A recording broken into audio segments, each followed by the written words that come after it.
అందరికీ నమస్కారం అండి. బాచీరావు భక్తి స్కూల్కి వెల్కమ్ అండి. ఈరోజు భగవద్గీతలోని ఇక్కడ భక్తి యోగంలో 17వ శ్లోకము 18వ శ్లోకం గురించి అండి.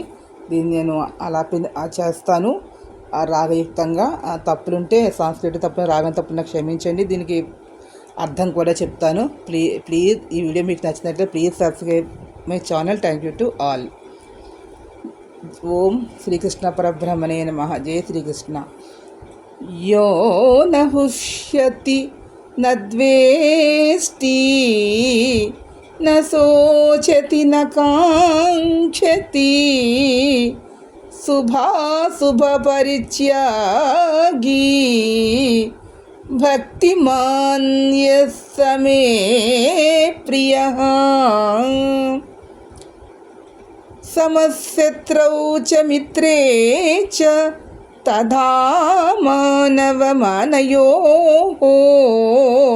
శీతోష్ణ సుఖ దుఃఖేషు సమస్త సజ్జితః సమస్త సంగ వివర్జితః.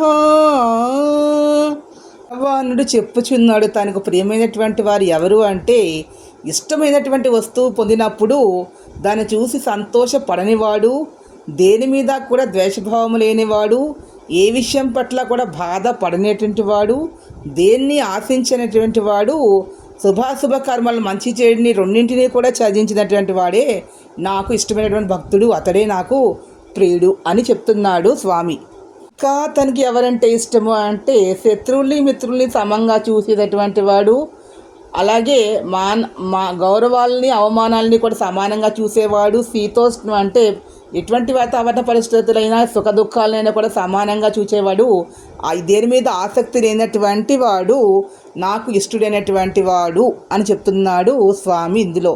Please subscribe my channel. Thank you to all.